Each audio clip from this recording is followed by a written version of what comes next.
Hoy es miércoles, esto es Mitomanía.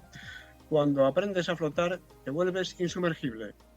Hoy tenemos en este espacio a Elena Peralta, escritora, poeta, rapsoda, luchadora en 1000 combates y vencedora de todos ellos. Le dejamos el espacio a Elena. Elena, todo tuyo.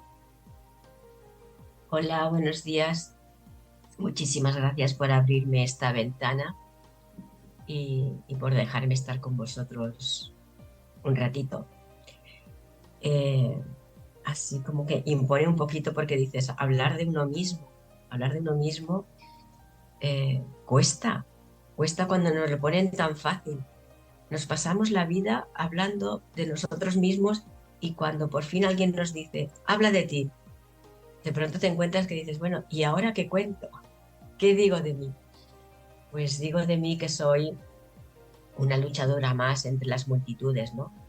Yo creo que todos los humanos somos luchadores, supervivientes en esta vorágine que nos ha tocado eh, estar.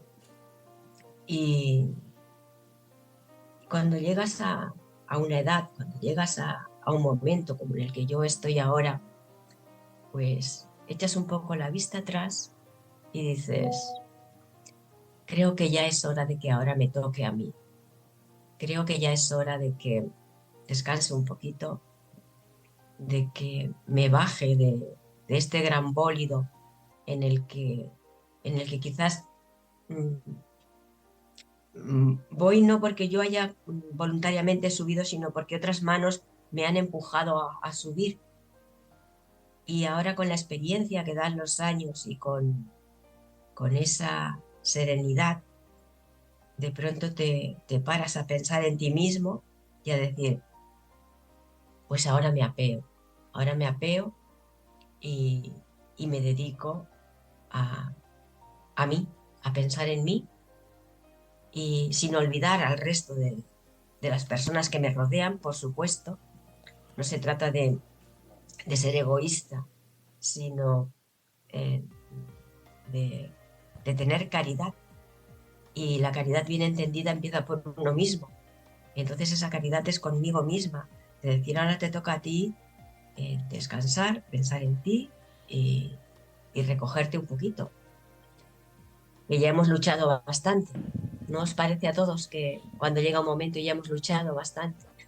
Verás, me parece, estoy totalmente de acuerdo, cuando yo me quejaba con palabras similares a mi psiquiatra de por qué me tocaba esto a mí, me recordó una frase de mi padre. La primera que me dijo es, hay que lidiar el toro que sale. Y lo segundo que me dijo es, porque yo me quejaba de que la vida no era justa. Me decía, ¿y a ti quién te ha dicho que la vida es justa? ¿A ti quién te ha engañado? ¿Por qué te has creído esa mentira? La vida no es justa. Como la vida no es justa, pues pon de tu parte todo lo que puedas por salir adelante, porque si no, te hundirás tú solo. Y has dicho una frase maravillosa, me han empujado. Eso quiere decir que nosotros, por nosotros mismos, muchas veces no podemos hacerlo. Tenemos que buscar ayuda, ayuda profesional, ayuda amorosa, ayuda de amistad, ayuda de las personas que nos rodean. Yo dejé escrito en mi historia que el mejor flotador es el amor. Y lo que te hace salir adelante siempre, siempre es el amor de tus amigos, de tu pareja, de tu familia, de quien sea, pero en alguna forma de amor te ayuda a salir a flote. ¿Qué es lo que ayudó a Elena a salir a flote? Pues como tú dices, el amor. Eh, yo como todo ser humano, como todas las personas, lo he pasado mal. Y el que diga que no es que se engaña a sí mismo, porque a esta vida se viene a sufrir. Es una tontería decir lo contrario. ¿Que hay momentos más agradables? Claro. ¿Que hay momentos maravillosos? Por supuesto. Es que no podría existir la luz sin la oscuridad, ni lo bueno sin lo malo. Entonces, cuando nos pasan cosas malas, las sufrimos pues porque hemos primero disfrutado de las buenas. Y a mí me han ocurrido muchas cosas no agradables, otras eh, menos agradables y otras muy desagradables. Y he tenido que luchar contra ellas. Y quien más me ha ayudado pues ha sido el amor a mis hijos y el amor de mis hijos por mí. Yo creo que el último empujón grande para que yo pudiese salir adelante fue precisamente de mi hijo el pequeño. Yo me vi en una situación muy lamentable, muy delicada, en la que quise tirar la toalla y decir hasta aquí he llegado, ya no quiero más nada. Y entonces mi hijo reaccionó de una forma que a mí me salvó de ese pozo, de ese abismo en el que estaba cayendo. Y me dijo, mamá, ¿y yo qué? ¡Buah! Entonces fui consciente que efectivamente no solamente soy yo, que también estaban ellos, que también estaban mis hijos, y que iba a pasar con ellos, aunque ya fuesen mayores, pero que iba a pasar con ellos si yo decidía dejarme caer y caer y caer y caer en ese abismo sin fin. Y ahí estuvo el amor de mi hijo y por ende, cuando se dio cuenta también mi hija, el suyo. Pero el primero en reaccionar fue mi hijo, preguntándome y haciéndome preguntar a mí misma, ¿y yo qué? Era que, ¿y él qué? ¿Y él qué? ¿Qué iba a ocurrir con él si yo continuaba cayendo en ese abismo? Y esa fue la fuerza que en esta ocasión me ayudó a decir, venga, que tienes muchas cosas importantes por las que luchar y es esta familia maravillosa que la vida te ha dado. Y ahí está la familia, que la familia pueden ser tus hijos o la familia puede ser la que tú elijas. Es simplemente una familia, una mano amiga que vive en el quinto izquierda, puede ser tu familia. Pero ese amor del que tú hablabas, alguien que te transmita esa sensación de ser querido, de estabilidad, de que tú puedes, de que tú vales, de que ahí tienes una mano que te apoya y de que no eres invisible, sobre todo de que no eres invisible. Sí, yo tengo una hermana, que no sé si lo hemos comentado alguna vez, que se ha jubilado vendiendo cupones de la ONCE. Empezó en Ceuta, luego pasó a Cádiz, luego pasó a Madrid, luego le dieron un kiosco en Doctor Esquerdo, que es el donde más vendía, lógicamente, y finalmente se ha jubilado y vive felizmente con sus hijas en su casa, en la casa de nuestros padres. Te puedo decir en qué medida le ayudó no solamente la ONCE como institución, sino todos sus compañeros que, bueno, de alguna manera eh, estaban allí para arroparla y para hacerla notar que no estaba sola. ¿Tú qué experiencia nos puedes contar de tu propio caso? Yo en el momento que dejé de trabajar, porque la vista ya no me lo permitía, porque me dieron una invalidez, pues porque al archivar ya confundía y colocaba mal las cosas y ya no podía seguir adelante, pues también me acerqué a la ONCE muy despacito, muy de puntitas Ajá. y sin saber qué es lo que me iba a encontrar. Y me encontré esa otra familia, una familia de verdad que me abrió los brazos y el primer lugar donde aterricé fue en el teatro, el grupo de teatro de la Luciérnaga. Y encontré unos compañeros que me abrieron las puertas, que me abrieron su corazón, como en todas las familias, pues con unos hermanos te llevas mejor que con los otros y con un padre tienes más complicidad que con el otro. Le cuentas más secretitos a mamá o a papá. Pues en el grupo de teatro fue igual. Encontré pues a Pilar, a Pipu, a Eduardo, a Esther, que quizás fueron esos puntos de apoyo, esos pilares que me sostuvieron con más fortaleza que el resto de las personas que estaban en el grupo, que también estaban para apoyar, que también estaban ahí, que todos formamos nuestra familia. pero eso me ayudó muchísimo, muchísimo. Si a eso añadimos que ya una vez que tienes el calor de familia, el calor de saber que tienes manos que te apoyan y que tienes esa complicidad, pues le sumas el que me enseñaron a leer en braille, que me enseñaron a caminar por la calle, a utilizar el bastón, eh, las nuevas tecnologías y etcétera, etcétera, etcétera. Y yo me di cuenta de que había otro mundo paralelo al que yo, en el que yo había vivido siempre o al que yo estaba acostumbrada y que se podía vivir, en el que se podía subsistir y que en el que se podía medrar y hacer muchísimas, muchísimas cosas que yo, en el momento que me vi sentada en el sofá de mi casa, después de decir, se ha apagado la luz de tus ojos, me encontré en la 11 un ventanal enorme a la vida para poder continuar haciendo cosas. Uh-huh. Y así es como lo veía yo, así es como lo veía yo con mi hermana. Y así es como sigue siendo, porque efectivamente Sí. sigue manteniendo los mismos contactos que tenía y sigue teniendo las mismas amistades. De hecho, se casó con otro invidente y sus hijas, afortunadamente, pues no han heredado ninguno de sus problemas, pero la problemática de que pudiera ser así siempre estuvo delante y, sin embargo, no tuvieron inconveniente en sacarlos adelante. ¿Cómo te nace a ti la vocación por la escritura, por la poesía, por la declamación, por contar con tu propia voz las palabras y los versos de otros, por la traducción, que sé que estás traduciendo al catalán, nada menos? Bueno, dilo tú, cuéntanoslo tú.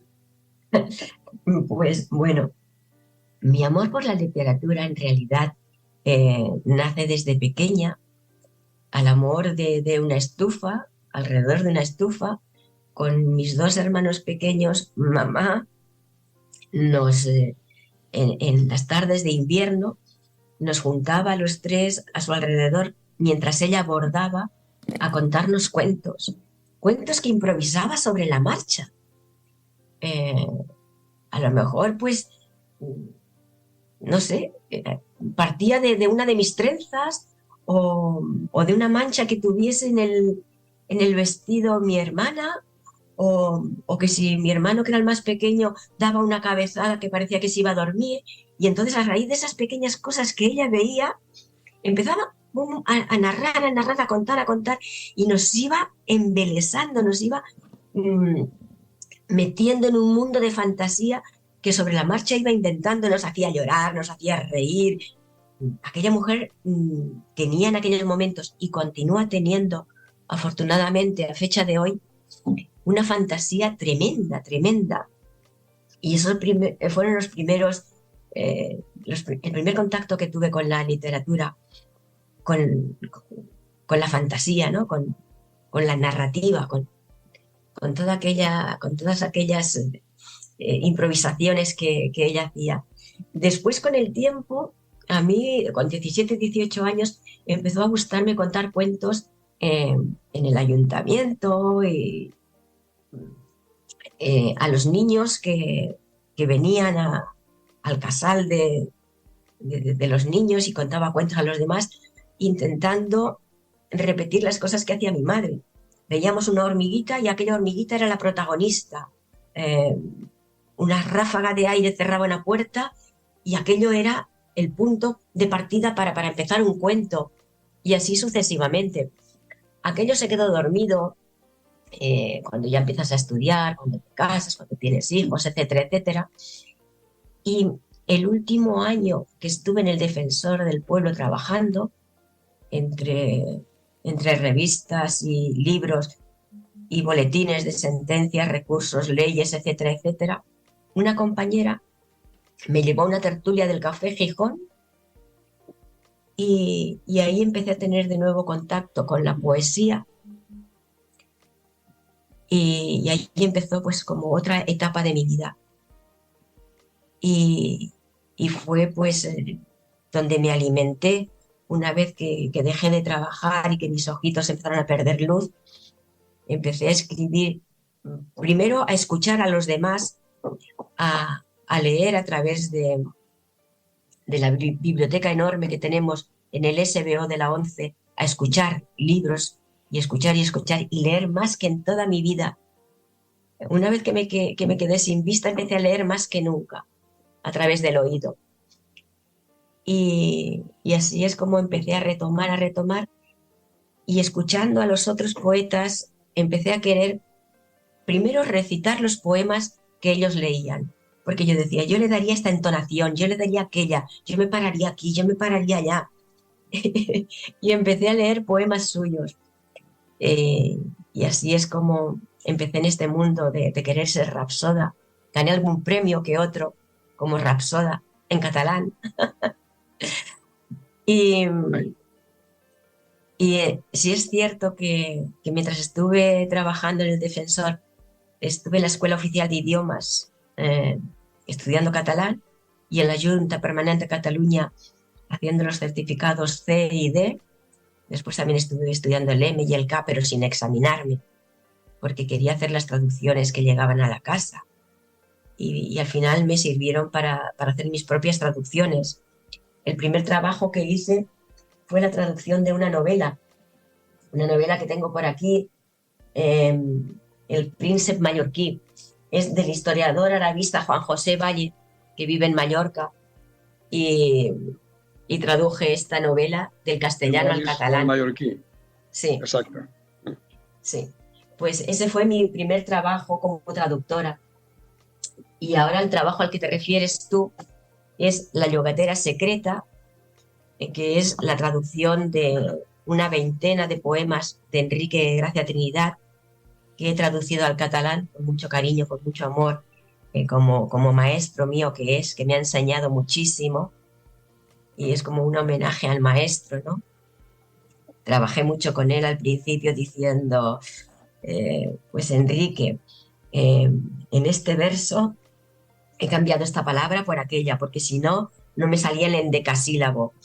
O he tenido que alterar y poner, en vez de esta palabra al final, ponerla al principio, porque si no, no acentuaba en cuarta.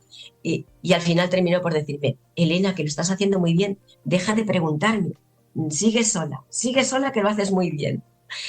Y muchísimas gracias por aquella confianza que me permitió continuar haciendo una traducción de 20 y pocos poemas que me costó un año entero hacer esa traducción, pero de la que estoy muy orgullosa. También he El traducido algún último, poema, ¿perdón? sí, perdóname, disculpa.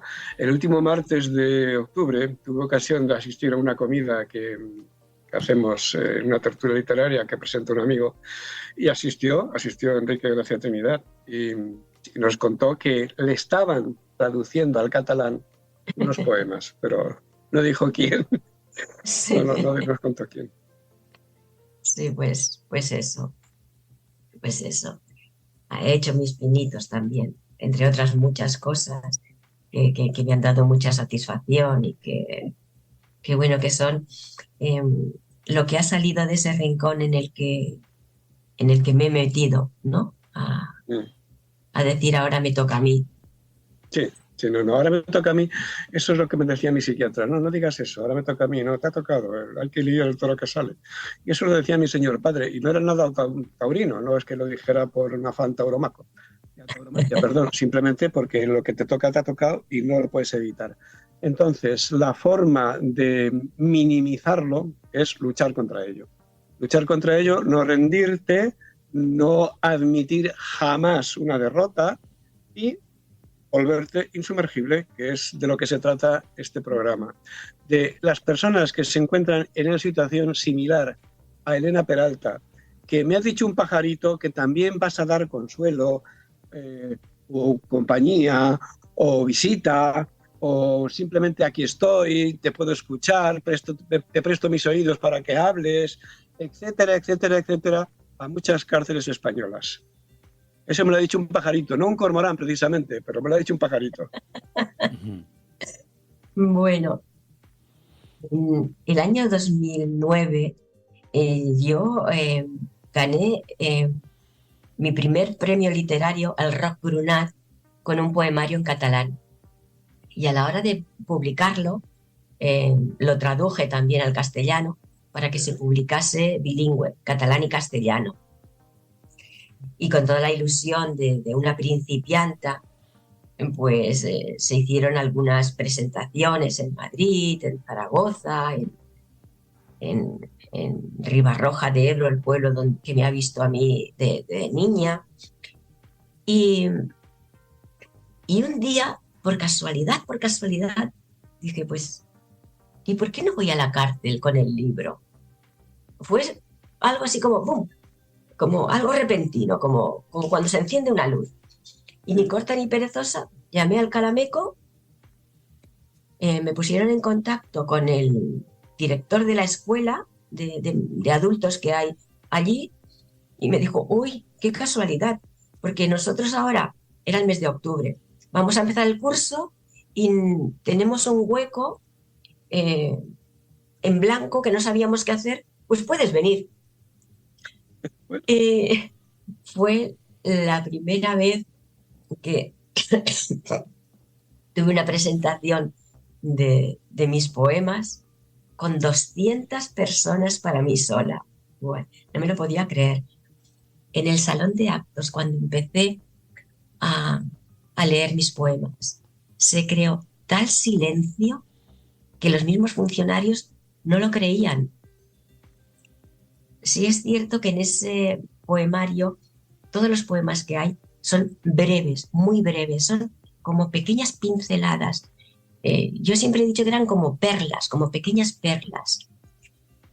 Y los funcionarios se quedaron tan sorprendidos que me dijeron, ¿te gustaría venir otro día?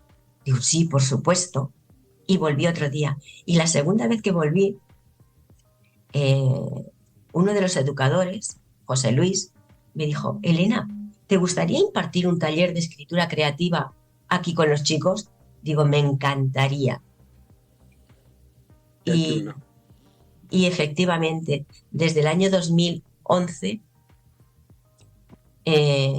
hasta el 2018 que marché a Barcelona, todos los jueves iba al centro penitenciario a estar primero con un grupo en el módulo 9, después estuve en el 9 y en el 2, después estuve en el 9, en el 8 y en el 2, y terminé estando en el 9, en el 8, en el 2 y en el 11. Y pasaba toda la mañana. Con los que más disfruté fueron con los que llamaban Kinky Boys, o sea, los niños jovencitos de 18 años, los Kinky Boys. Pero todos ellos, gente que me trató con mucho respeto, con mucha educación, que aprendieron muchísimo, con los que disfruté muchísimo y con los que os contaré que el primero y el segundo año no, pero en años sucesivos fui a final de curso publicando Palabra sus poemas, y raíz, de lágrimas y acero. Sí, recogiendo... poemas para una mañana. Para un mañana.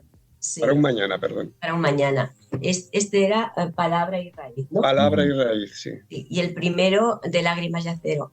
Después... Lágrimas y acero. Sí. Verso con sentido. Sí. Eso tiene doble sentido. Verso con sentido, verso con sentido. Las luces que oculta el hormigón. Bien. Ajá. Sí. Pues todos estos libros los publiqué estando con los chicos y haciendo tiradas que como las pagaba yo, pues tenían que ser tiradas cortas, pero suficientes como para que cada uno de los internos tuviese su libro para él. Y después yo intentaba vender alguno más para, si no recuperar el dinero que yo me había gastado, que no me resultase tan pesado. Y vendiendo esos libros, pues yo conseguía dinero para continuar pagando el material, que también me lo tenía que pagar yo, además de mis viajes, porque mis trayectos, quiero decir, desde Rivas hasta la cárcel. Ir y venir de la cárcel. ¿Dónde está Elena? En la cárcel. Exacto. Hubo cosas muy divertidas. Sí, Nos queda... Sí, permíteme un inciso. Hubo cosas muy divertidas porque yo al año siguiente, en el 2012, empecé en el 2011 con los chicos de Alcalameco, pero en el 2012 eh, yo un día dije, ¿y por qué no voy también al psiquiátrico? Y empecé a colaborar con las chicas con las hermanas hospitalarias en Arturo Soria, en el psiquiátrico de San Miguel, y con ellas iba los lunes. Y entonces, pues, un día en el autobús estaba hablando por teléfono con mi hija, que me dijo, mamá, vamos de compras. Digo, ¿qué día quieres que vayamos, cariño? Y me dice, el lunes. Digo, no puedo, cielo, que estoy en el psiquiátrico. Y me dice, ¿y el jueves? Digo, uy, el jueves voy a la cárcel. Y alrededor, toda la gente que había a mi alrededor empezó a separarse. total, eso es total. Se nos acaba el tiempo. Nacho, ¿quieres preguntarle algo a Elena? Yo no quiero preguntarla, pero sí que No la se voy te a... oye, Nacho, no se No te se me oye, no te oye. oímos. Vamos a ver si esto lo podemos localizar de alguna manera. ¿Me escucháis ahora? Bueno, pues no, Nada. seguimos sin oír. Da igual, Bueno, lo despedimos aquí. Nacho, algún problema técnico que nos impide escucharle, pero aquí lo despedimos. Hasta el próximo miércoles, cuando aprendes a flotar, te vuelves insumergible en Mitomanía. Ya sabéis, canalgetafense.tv. Os esperamos. gracias Ángel y nos vemos el Gracias. próximo miércoles. Qué pena que no me escuchéis. Bueno, ¿qué vamos a hacer? Son cosas del directo. Gracias. Gracias de verdad. Bueno, pues nosotros, segundos para que sean las 2 de la tarde, nosotros nos vamos. Gracias por estar ahí, por escucharnos. Ya saben que mañana tienen una nueva cita aquí en Canal Getafense, en el punto TV. Así que nada más. Gracias y hasta mañana.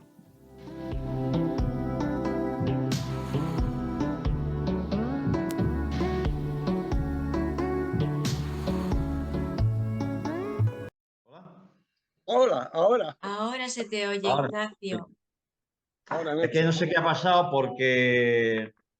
No, ya hemos terminado. Es que me hubiera gustado, Elena, que Sí, hubieras leído a algún algún segmento poema de los de tus chicos. poemas, claro. Me hubiera gustado. Pero bueno, ya nos hemos despedido.